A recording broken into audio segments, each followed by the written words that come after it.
Good evening, ladies and gentlemen, and welcome once again to Monday night. It is Avenger Pretenders here on the Accidental Punch Network. Tonight, the Geek and the Redneck, Sully and JT, they're going to sit down and go through episode 3 of Secret Invasion. Grab yourself your favorite adult beverage or just a little kitty cola. That's cool too. Sit back, relax, and enjoy the show. Sully, it's all yours. Well, is it really? Is it all mine? Because I'd like to share. Pretty much. I'd like to share, you know. So, hello, everybody, and welcome to Avenger Pretenders. Like JT said, I am Sully, and we are discussing Secret Invasion. Yes, Secret Invasion, Episode 3. Which, you know, JT and I kind of do like a whole thing before the show, and we don't go into too much detail, but right, we do like to share a little. And This week, by the way, spoiler alert is in effect.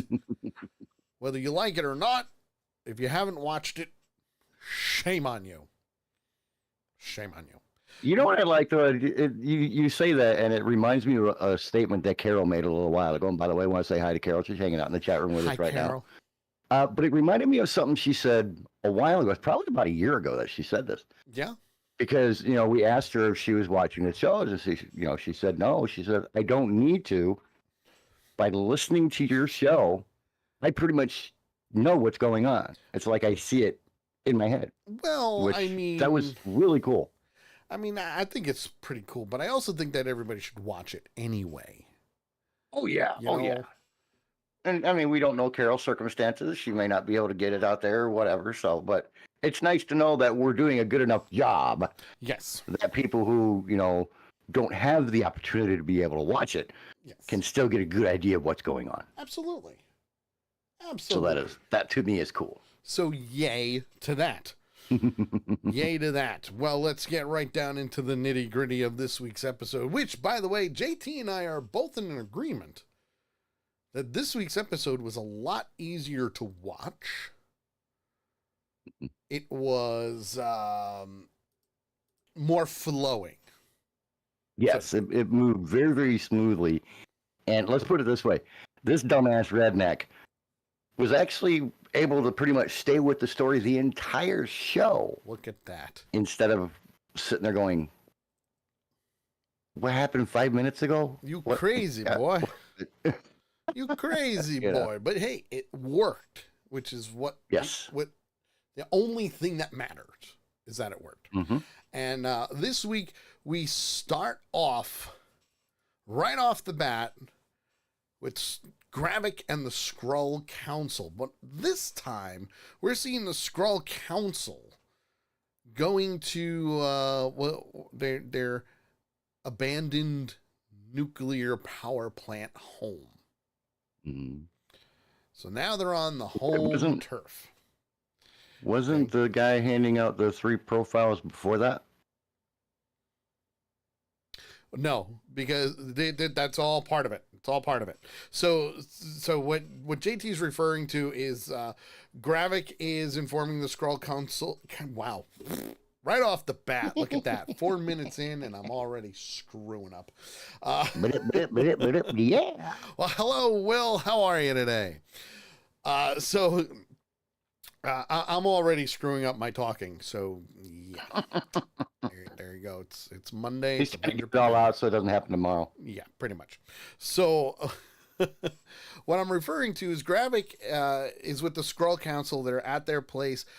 Only he says that he sent Pagan, Beto, and Xerxu on a mission that involves infiltrating the Royal Navy. So they're already taking things into effect. They're already putting their plan into motion. And basically what they're going to do is launch a nuclear missile at the United Nations plane that will be flying from America to overseas, which will obviously create World War III. Right. Which is what Gravik wants. He wants humans to basically wipe each other out.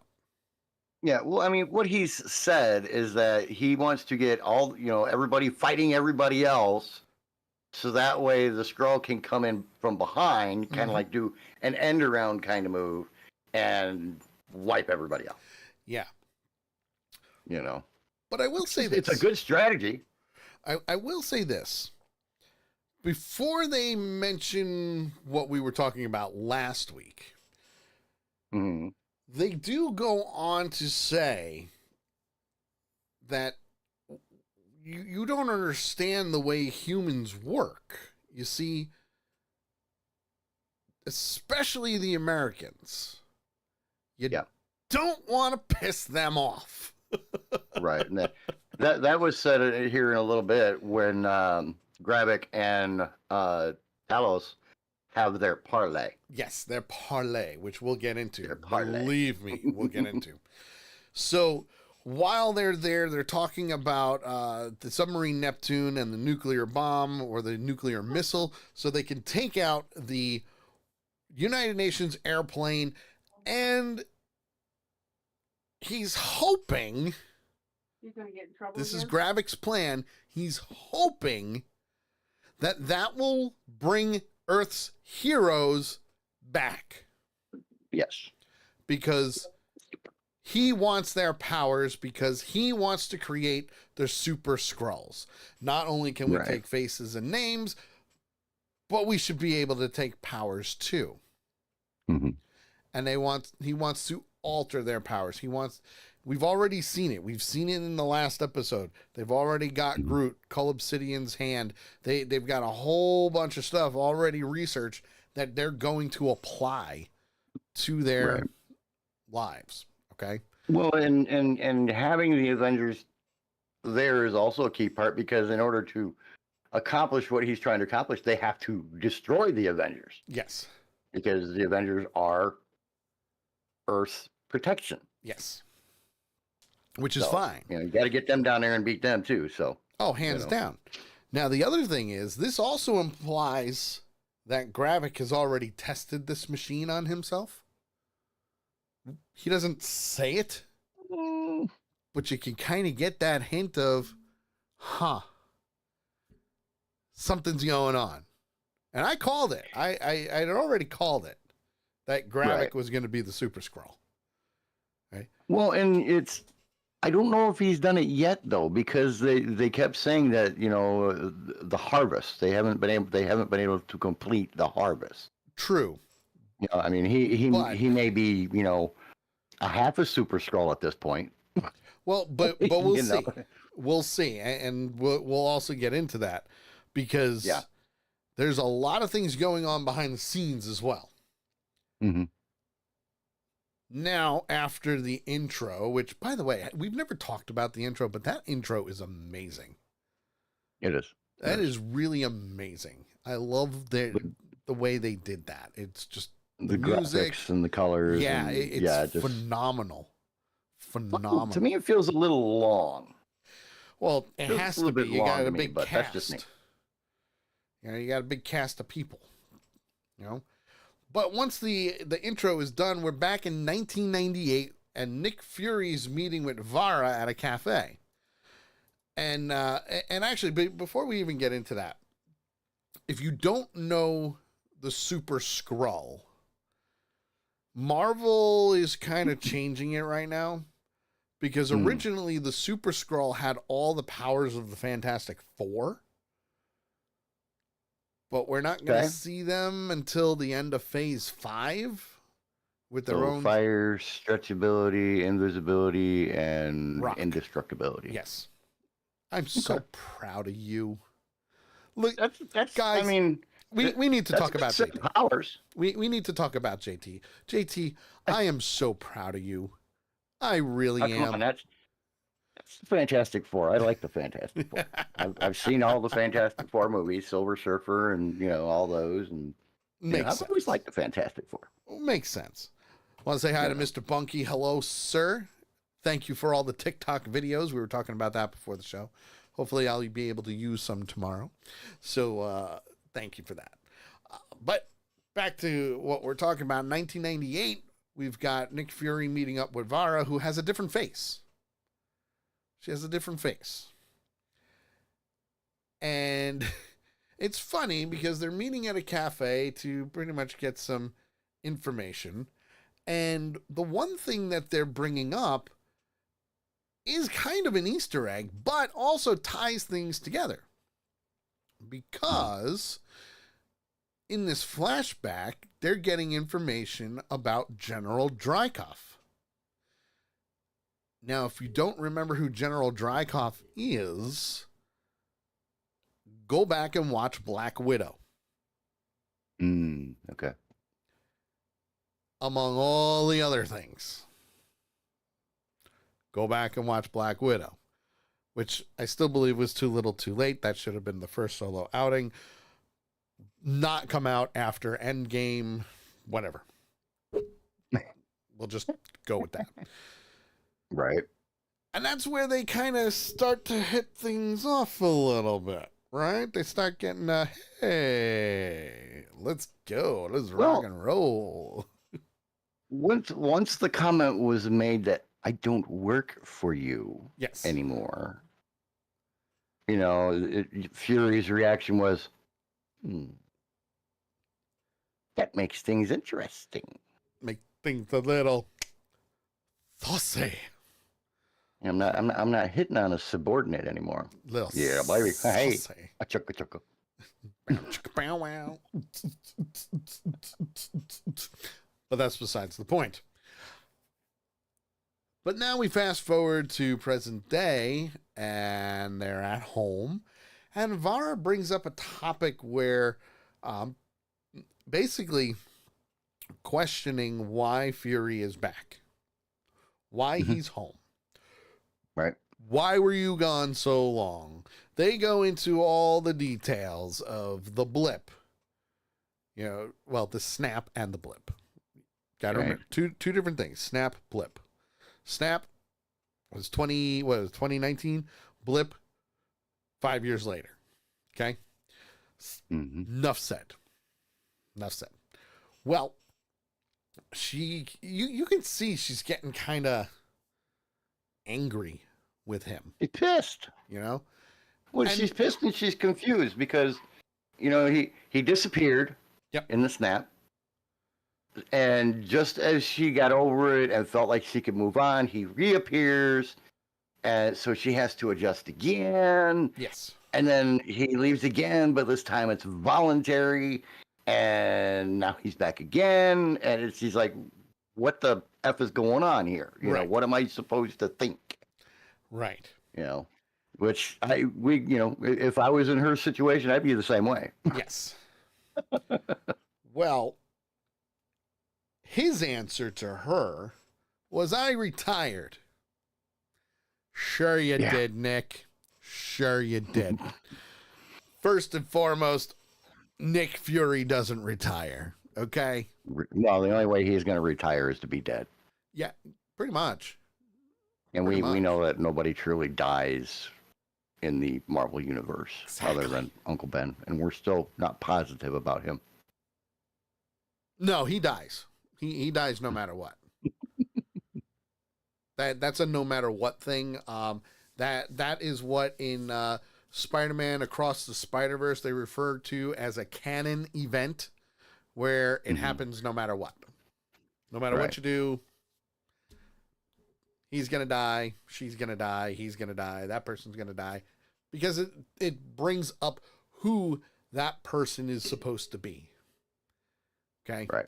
So in this case, though, he decides, well, you know what? Instead of retirement, I'm going to go with old-fashioned revenge. That's his new pursuit. Yeah. Revenge. Why not? He's got all the people in the world looking out for him. You know? Will says, kind of like Flashpoint. Yeah, kind of, but Flashpoint... I really can't get into Flashpoint right now, but good topic, though. Very good topic. That'll divert the whole show, and we don't want to do that. We like to cause other shows to go totally off track, but we don't like it to happen to us. Exactly, especially when it comes to this. But I know for a fact Will knows exactly what I'm talking about, because if I do start indulging into Flashpoint, all hell's gonna break loose, and yeah, it's just gonna be a big mess, and we don't want to. You're gonna see JT do one of these. Oh yeah, JT will be sitting back going, all right, I don't know anything about DC Comics, but let's run with it. That'll be great. So, so Fury at the same time, though, is starting to suspect that Vara is a part of this rebellion. This plot, this turmoil, so to speak. He has a feeling that she is with Gravik. And not for nothing, so did I. I really did. I had that feeling. Because if you think about it, why? She knows exactly who Nick Fury is. She knows that he disappears. She knows that he goes off and does whatever. She knows the insides and out of Nick Fury, supposedly. Okay? Right. Why are you pissed now? Of all times? Because he came home? Right. No. Something else is going on. And that's where I say she's been with Gravik all along, because she's the one who introduced Nick Fury to Gravik while Gravik was young. Yeah. You know? Will says, is Mixier? I haven't kept up with this. Is he a alien? Yeah, Gravik is a Skrull. Nick Fury is not. Vara is a Skrull. Mm-hmm. And is married to Nick Fury, which we found out last episode. So this episode, we're on the brink of things being revealed, which is good, because we want that. So while he thinks that she's a part of this, she deflects. She changes the subject or moves along, goes out of the room, does whatever she needs to, and rips into him about the snap, the blip, and even being on Saber. And then the phone rings. And when the phone rings, she's very evasive. At least I thought she was evasive. But the way that the one line that she said instantaneously to me sounded like a code phrase. Yeah, it was. You know, and she said, "I don't have that information right now. I don't have that information in front of me right now." That to me, like, wait a minute. That to me was, that bitch is double crossing. Well, and you saw the way, once she finally left the room, you saw the way that Nick turned around and leaned up against the counter and looked at her phone. Yes. And he was like, you know, he picked up on it too. Because you can't tell me, I mean, I don't care if anybody knows anything about spy movies, since that's the main thing about this series, is the constant reminder, which we forgot to do at the beginning. This is a spy movie, folks. Spy show. Through and through. This is a spy show. Sorry. You know, and knowing that, just knowing that. Yes. That phrase was like, that's a phrase saying I can't talk, or he's here, or, you know, it's that code phrase. It's got to be. That, you know, so, and he, you know, he picked up on it too. But you know what? The other thing is, that was the ultimate temptation right there too. Because she just left the phone there. It may have, and it may have been done on purpose to test him. Right. Because you know, that was my thought was, you know, why else would she leave her phone there? Exactly. You don't just leave your technology around for Nick Fury to open it up and go through it. Exactly. And, you know, they cut away, so we don't know if he did or not. Oh, I think he did. I think he did too. I definitely think he did. But I also think he did it without touching the phone. And here's why. We've said it since episode 1. He's Nick Fury. His secrets have secrets. Mm-hmm. Tony Stark said it best. He's a spy. He's the spy. His secrets have secrets that have secrets that S.H.I.E.L.D. didn't even know about. And now we're seeing some of these secrets be revealed. Okay? Right. So then we fast forward to New Skrullos, which is that wonderful abandoned place. And Gravik is suspecting that there's a traitor in his ranks. Gee, I wonder who that could be. He's got a spy. Yeah. Well, he's questioning Gaia on it, and he mentions how the police found their safe house, and she basically deflects that Brogan cracked under pressure when he was tortured to travel to London to meet Talos, whatever. Mm-hmm. So they go to London, they meet Talos, they go to a public gallery, like a portrait gallery, to negotiate the parlay that they had mentioned in the first and second episodes. I want to talk to him. I want to do this. Like, boom, doing whatever. And it's interesting because he gets, while they're there, he gets the coordinates for the plane that they're going to shoot down. Mm-hmm. Gaia enters it into the burner phone that she has at them. And I think this was the icing on the cake for him, because he got her clearly, and we'll get into that. He's not dumb. Gravik is not dumb. No, and this is the classic way. They've done it this way for centuries, and you would think people would know this. Yep.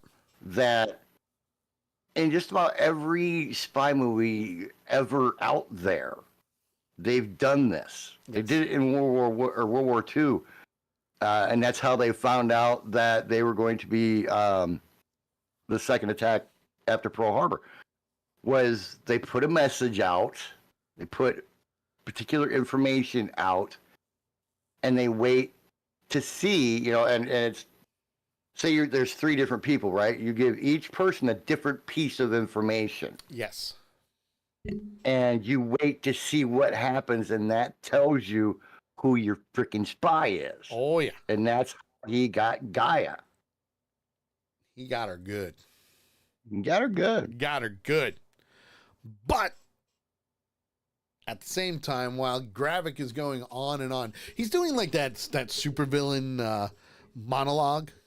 The common supervillain monologue that he's going on and on about how things are going to be going, and then they decide to go to a cafe, and while they're at the cafe, they're still talking, having tea, and he's talking very loudly, which to me is like, okay, I saw this coming.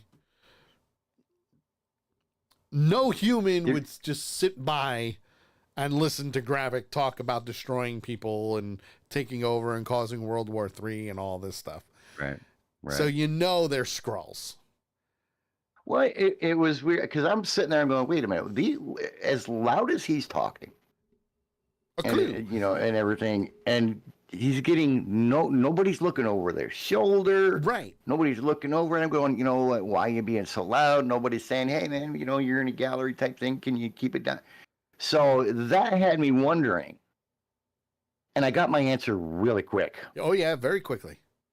Very quickly, especially when Gravik decides to taunt Talos by mentioning Gaia. Mm-hmm. And oh boy, did that piss him off.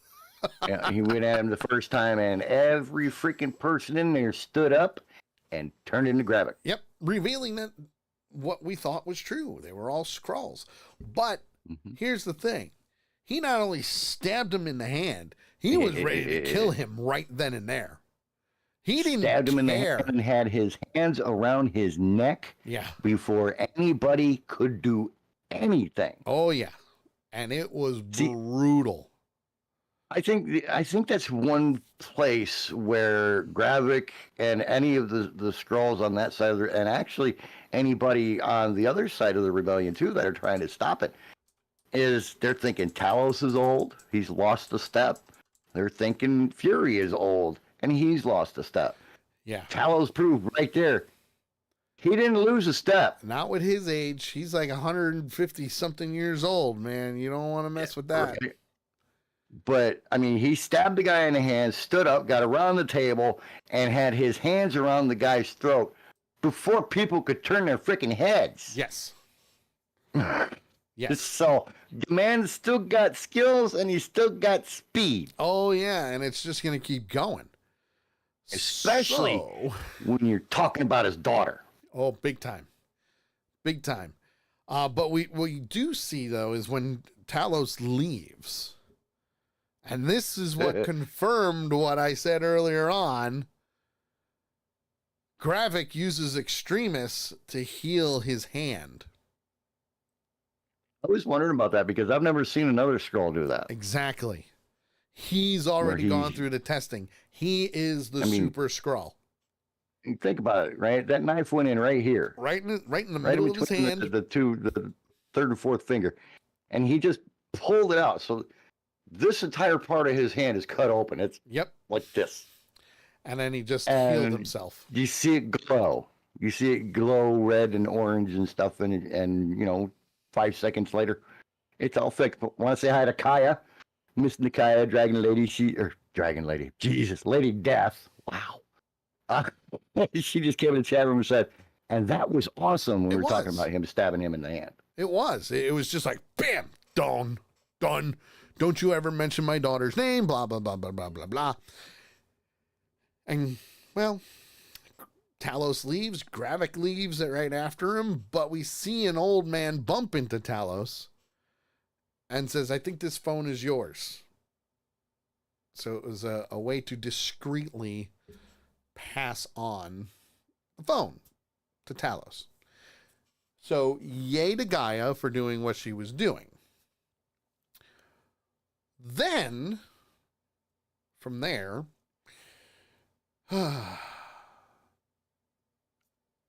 I think Gravik's putting 2 and 2 together. I really do. I think he's putting 2 and 2 together.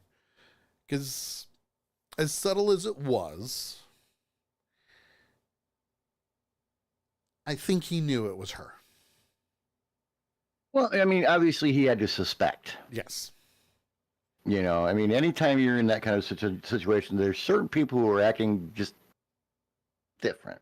Strange, little things that are off. Yeah. So, he suspected her. Well, and like he said when he was talking about her to it when he woke her up. Yes. He named off like 4 different people, and that's when they were talking about the guy that got tortured. And she said he guessed. Yes. And threw a place out there and blah blah blah and everything else. So he suspected. But like we said, that's one way to find out whether your suspicions are right or not, because you give them a delicious little snack, just a little taste out in front of them that they can't refuse, because if they do, people are going to die. Yes. And obviously she took it, and he will find out very, very soon that she did. And it would be interesting, to say the least. Well, from there we see Talos eating at a pub. He's eating lunch. And Nick Fury walks in. Because he's informing Talos about a Skrull agent who infiltrated the U.S. government. The U.S. or British government? U.S. U.S. government. Now, clearly, Talos is still a little angry at Nick. I think timeline-wise, this is like the day after the train, almost, because a couple of days. The way that Talos reacted to him, it's like, what you said. This is a couple of days, at least a couple of days. Is it a couple of days? Yeah. As you figure, travel, going home, coming back over to London, and all, it had to have been at least a couple of days. Right. And Talos decides, you know what? Screw you, Nick. You need me. I want you to tell me that you need me. And he's basically going, no, I'm the alpha now, you're not. I know what's going on, you don't, and you need me. Right. Or at least, you know what? This is, we're equals. I'm not your servant or, anything like that. We are equals in this thing. Yes. So, and I'm not going to help you again unless you tell me right that you need my help. Right. And as Lady Death just mentioned in the chat room, made him tell him that. Beg me for help. Beg me. Come on. Tell me. I want to hear it. He didn't care about an apology. He just wanted him to tell him that Nick Fury needed Talos. Simple as that. Needed Talos. Sometimes they just need to know that you're needed. So he does. Nick Fury caves in and tells him, all right, listen, I do. I need you. You're up. I can't do this without you type of thing. In not so many words. Because, let's face it, Nick Fury is not a man of words. Right. Yeah, he's well, you can't say that he's a man of few words because he's gone on some tirades. Oh, sure, and rightfully so. But especially the when majority of the time, he is a man of few words. Yes, also true. So from there, the two of them go off gallivanting. They go on an adventure. Yay! Another adventure in the Marvel Cinematic Universe, where the first thing that Nick Fury decides to do is identify the nuclear sub and contact Sonya Falsworth, who we've seen before, who's not too happy with him. And we know she's not too happy with him because he put the listening device on the owl. He bugged Owly. He bugged Owly, and I think she changed the name, if I remember correctly. Yeah, she said he's now Fury Owl. Fury Owl because he now wears a patch like you. Yes. So, Sonya obviously yells at Fury about disclosing the identity of Commodore Robert Fairbanks, who is the submarine's commander. And Fairbanks and the security detail have all been simmed by Skrulls. That's right. They're all Skrulls. We know this. They said it. Boom. They're all done. It is what it is. However, she also says, be careful. I don't know if anything happens. It's on you. Right. Well, they decide that they're going to get into Fairbanks' resume. Wow. Yeah. Residence. His home. There you go. I don't know why you didn't go at home the first time. I know. I'm sorry. He's trying to sound fancy. Listen, I'm trying to make myself sound intelligent, okay? Keep trying. It's not going to work, but it happens. All right? Well, Fury and Talos, they decide to engage everybody. They get into another argument, and Talos is going, well, if it wasn't for me and my people, you wouldn't have this. And Fury's just letting them do it. His 19 people. I liked how he was very specific about that. His 19 people, 19 Skrulls in his network. 19. Yep. That's a lot of people. And they can infiltrate a lot of things. Thank you, Lady Death, for clipping that. I appreciate it. Nice one, Kaya. Nice one. So the entire time he's berating Fury. He's pissed. And Fury's just like, okay, are you done? Do you want to do the mission at hand now? Are you ready? Because we're here. And the funny thing about that whole thing is that entire conversation was so started because of a person picking up dog poop. Yes. That whole conversation started because of a person picking up dog poop. Never understood why humans pick up dog poop. I don't understand the point of a dog. It's the only interspecies relationship where one species picks up the other's poop. Yes. But it just goes to show that because of them meeting in Captain Marvel, the friendship that they actually have. You Yeah. know, it's not just a one-sided type of thing. They actually do have that great friendship and bond of working together and knowing each other and doing what they need to do in order to get the job done. You know, Right. And you saw that in episode 1. you did. You did. You absolutely did. And then, of course, you know, with the fight between the two of them on the train, you're like, all right, listen, it's just a little bit of a squabble. They'll get back together. And they do, clearly. Right. You know, so Right. it just shows that they have that bond between the two of them. Well, and there was the comment that Talos made too. Yeah. When he said, "I'm not with him because I'm with you." Right. A weird comment, Excuse me. but it says a lot. It really it's a does. weird comment for him to make, but it says a lot. Yeah, it really does. So for there, they infiltrate the compound. We'll call it a compound because really, with security guards and all of that, I mean, really, it's a compound. Mm-hmm.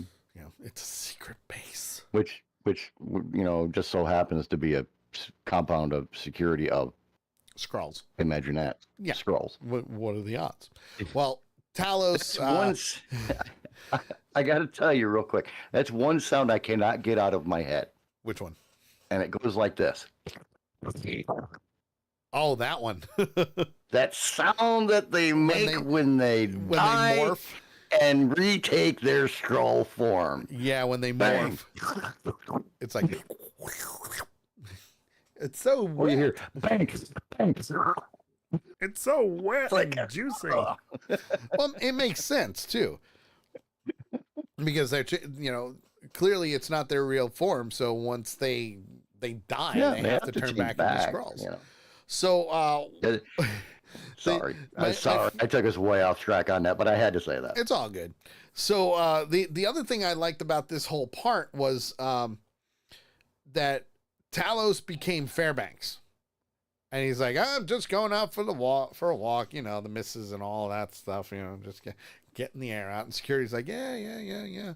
He takes them out, and as he's getting to the door to go in, one of the other Skrulls comes out and he goes, hey, I just left you. How did you beat me down here? Oh, shit. Right. And the first thing he says His is, well, arm. cover's blown. Yeah, break his arm, knee him in the face, knock him into a brick wall. Kicks his ass. He kicks his ass. So, Once again, proving he hasn't lost a step. well, yeah, I mean, that's the thing, you know. Lady Death says the sound is like a reverse Slurpee. Yep. Yeah, you're not wrong. Not wrong on that one, that's for sure. That's a nice way of putting it. That's a nice way of putting it. It is. So, while they're breaking into the house, Mm-hmm. Fury does the whole thing that he does, which is, it's going too smoothly. Going too smoothly. Right. And Well, he went around the back, you Yeah. know, and came in. Talos was already in there, and you know, he's Yeah. like, "Hey, where you at?"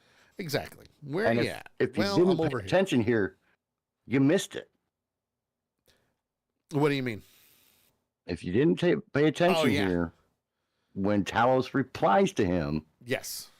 you missed it. Oh, I yeah. missed it. I will be the first to admit, I missed it. I knew it was coming, and I still missed it. Really? Yeah, when I watched it the second time. Well, because it's very quick. But at Yeah. the same time, technically, there's only one person who calls him by his real first name, Mhm.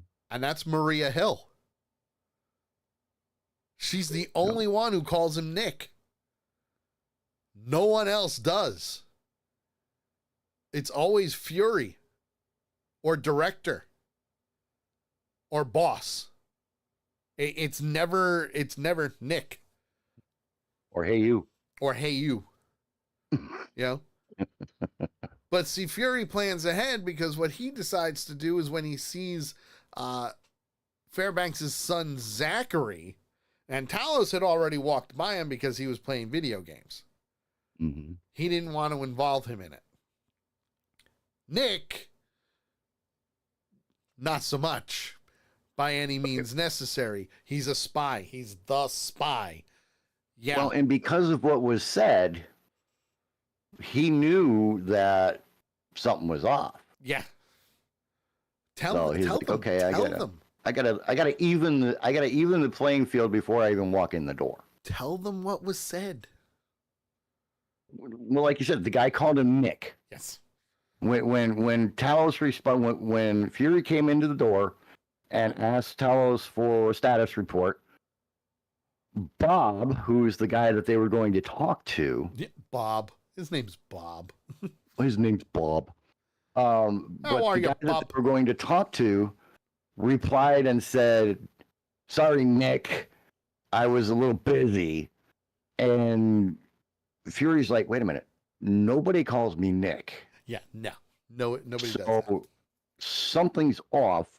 So, like I said, he needs to find a way to level the playing field before he even walks in the door. Absolutely. And the way to do that is, he saw his son because it was on the way up there. And, you definitely level the playing field when you involve somebody's kid. And oh, by the way, I'm going to put a bullet in his brain.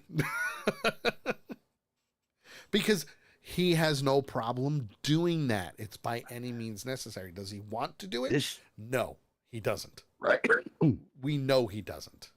Okay. This is not a negotiation, Bob. Not a negotiation, Bob. I love how he just said it. Yeah. It's funny. I was sitting there and I'm watching. Very matter of factly. I'm as I was watching it, I said to Christy, I go, is it bad that I really just want him to say motherfucker once? Right. He hasn't yet. No, he got dusted away in the snap before he could say it. Gone. I mean, come on, just once. Just Marvel, just once. Let the man say it. That's his catchphrase, for crying out loud. Motherfucker. Want to say hi, Alex? Want to say hi to Alex? Hi, Alex. Just saying. I just want him to hear it. Well, from there, obviously, the fight is going on between Fury, Talos, and now Fairbanks, as well as the two officers who are on the nuclear sub who were given the coordinates to launch the attack and green light everything. Oh my God, Neil is actually watching us. Yes. He actually messaged me earlier. He says, Hi. I have no idea what the spy thing is you're talking about and this, that, and the other thing. And, but I would like to take a seat tomorrow. I'm like, huh? Welcome back. To have you. Welcome back, my friend. He's starting to do his paintings again, which he needs to put in the Discord. Yay. Because he's been making some neat shit, man. He has. Yes, he has. So now it comes down to who's going to pull the trigger first. We got ourselves a Mexican standoff right here. Like a game of chicken, who's going to flinch? Yeah. Because who's going to flinch first? Because Fury and Talos are now trying to pressure Fairbanks to stop, which we all know isn't going to happen because Skrulls. And Fairbanks discloses that Gravik rejected the offer of partnership to Talos. So at one point in time, Talos was like, hey, let's team up. It'll be good. It'll be fun. It'll be, hey. And then he brings up Gaia, which you don't want to do. You don't want to do that. So in the long run, they do not get the password to abort the launch because Talos puts a bullet in Bob Fairbanks' Skrull look-alike right in his chest and kills him. The man who is trying to save any and every scroll, whether they're on the bad side or the good side, Yes. put a bullet in a scroll's heart. Yes. Now, that, folks, is major. Yes. That is huge. Especially Well, without getting the information they needed first. true. And I that's mean, where he did that. I was like, oh shit. that's where things start to happen. Because from here, Talos now has to get that password. And the only way to do that is to get the real Bob Fairbanks' memory, which is, oh, by the way, in New Skrullos, in one of those pods. So he has to call Gaia. By calling Gaia, now he's risking her cover because she's got to get that name. She goes and does what she needs to do. She breaks in. She gets the name. Turns out the name is Zachary, which, to be honest, makes perfect sense. Son, real person, locked up, only the original person would know that. Right.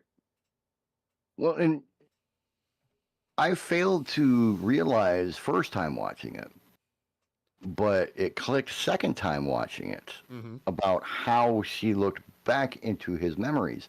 Yes. And the first time that I saw that was in Captain Marvel. Yeah.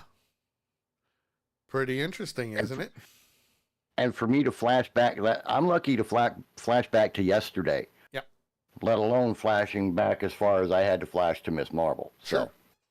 Well, because of this whole situation now, not only does the launch get aborted, but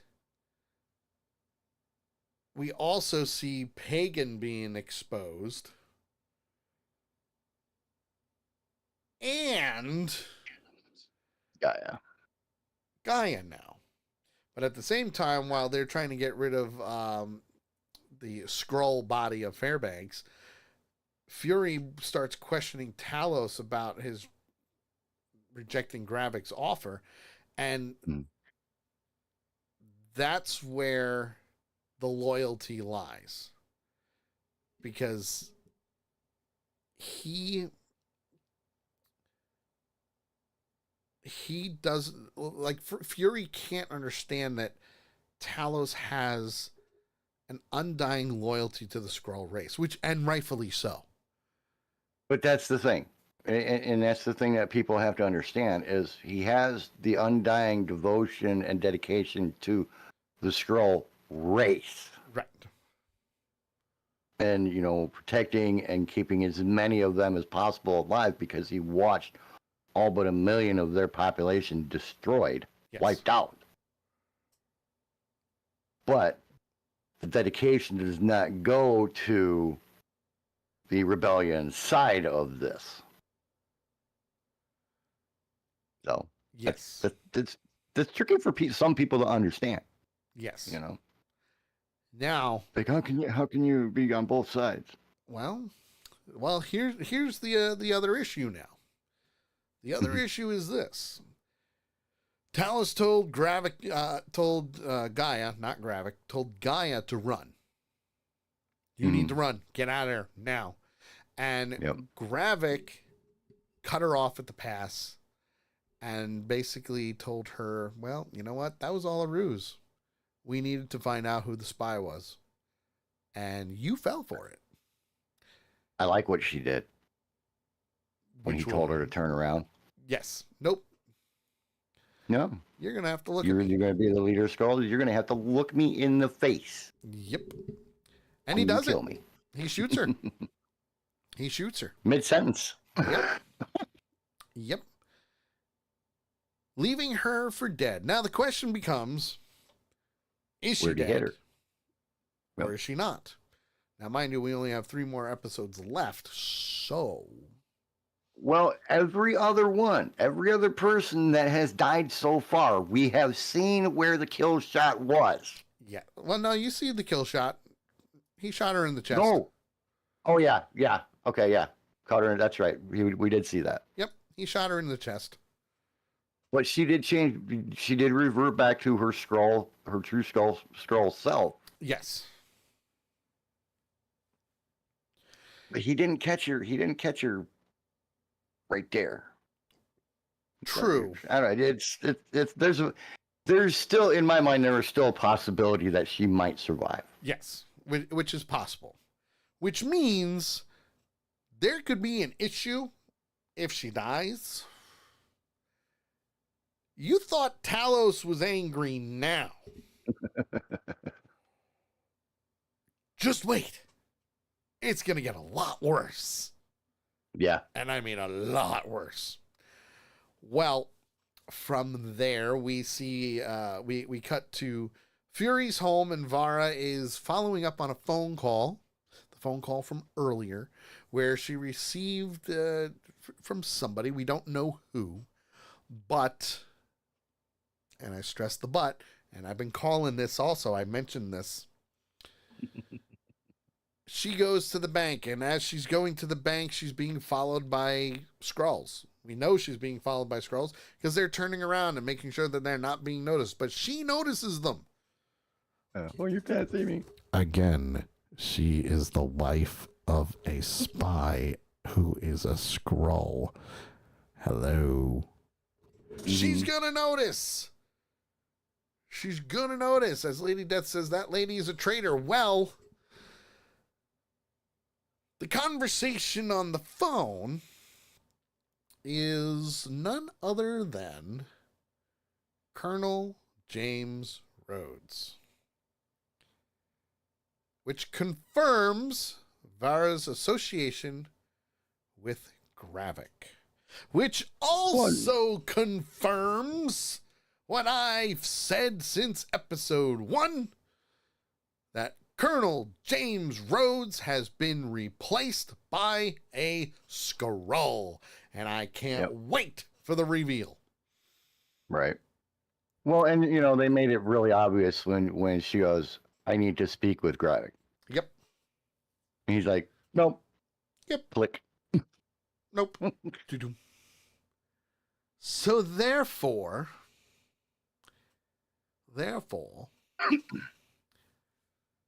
Rhodey is a Skrull. We haven't. It's one of the bodies that we haven't seen yet in the warehouse. No, we haven't. We at the haven't. nuclear plant. And I We've think seen the everybody reason else. We saw the president. We saw the prime minister. You know. Lady Death says I'm smiling like I got the last cookie. Hell yeah, I'm smiling like I got the last cookie. I was thinking last brownie, but yeah. I called it 2 episodes ago. You're just so good at this. That's how I roll, man. I can write this stuff. I kind of wondered because of the way he talked to Fury when they were in the when they had their meeting in the restaurant, and the way that he talked to him. Rhodey's just not like that. Okay, so yes and no. And the reason why I say yes and no is because Rhodey is actually very opinionated. He is. He's very vocal about it. We saw it in Civil War. We saw it with the Sokovia Accords. We see it every single time he's going head to head with Tony. He has no problem telling somebody face to face that there's a problem or you're the problem. There's just the way that he did. He didn't do it in Rhodey style fashion. Right. Exactly. There wasn't that. It was off. There wasn't that. There wasn't that respect with the insubordination. Yeah, it was like the respect was just gone. Now, mind you, he's still a colonel. He's still a colonel. Technically speaking, even though he's a liaison in the White House, he's still a colonel. The rank is colonel. Yep. Which means Fury, now that he got fired, outrank him. Not anymore yet, but he did. Right, he outranks him. Yep. So, and technically Nick Fury doesn't exist. So, he's been dead twice already. Do the math. Do the math. Yeah. 1 + 1 is 2. No, it's not. It's 3, especially in the Marvel universe. I apologize. This also goes. This also goes to show that the end credits scene is no longer applicable to the TV shows I've been wondering about that. because At least not this series. Well, even WandaVision didn't have one until almost episode 4 or 5. Yeah. So there's, I'm sure we're gonna get a tease for the Marvels later. Last episode, maybe. Not 100% sure, but it's possible. Yeah. So Yeah. that's the end of the episode. But we do have some Easter eggs. Of course. We do have some Easter eggs. We already mentioned the Easter eggs from the episode before, like Groot, the Frost Beast, Cull Obsidian, like all these other different aliens and Marvel characters that they've been taking the powers and making for the Super Skrull, including Extremis. So we've already got that. But we've got Dracov's Men, 1998. And you know we know who Dracov is because Natasha Romanoff is Dracov's daughter. So yeah, Right. Black Widow. Go back and watch it if you haven't done it. Extremis, we see Extremis full-fledged healing Gravik, which is perfectly fine. We knew it was there. We also have that tie to Nick Fury's Skrull Network, which was a thing in S.H.I.E.L.D. It was a thing. And it helped him build it. It helped him get to where they need to be. No one calling me Nick. That's another Easter egg, because like we mentioned, no one calls me Nick. And it's true. No one calls him Nick except for Maria Hill. She's the only one that calls him Nick. Everybody else, it's whoo. Just saying. And of course, Rhodey. Rhodey being a Skrull. It's guaranteed he's a Skrull. Calling it. Called it episode 1. I'm calling it again. He's a Skrull. So, that means we need to rank this episode. JT, my friend, how many eye patches do you give this week's episode?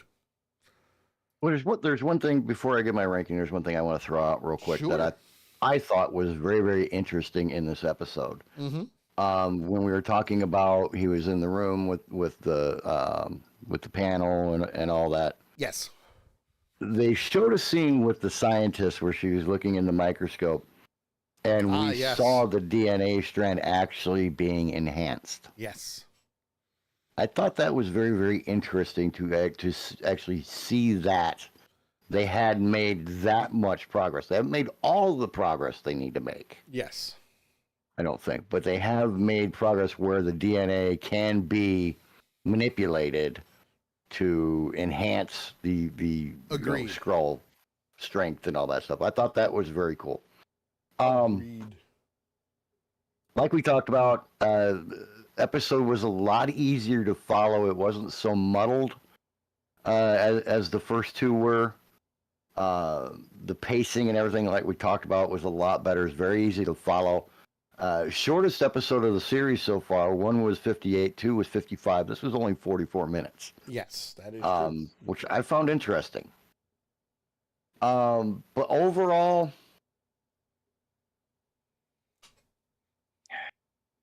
I'm still on the fence on this one, man. Because of the smoothness of the episode, the DNA scene, and Gaia dying, honestly. A twist. I can only give it 3 1/4 eye patch. Okay. 3 1/4. Yeah. Lady Death Micaiah is giving gives it it 3 3.75. 3/4. Yep, 3.75.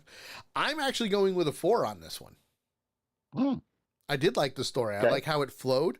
I like how they did not center a lot on the past. I loved the subtle hints to Black Widow and everything else from the past, as well as bringing everything full circle.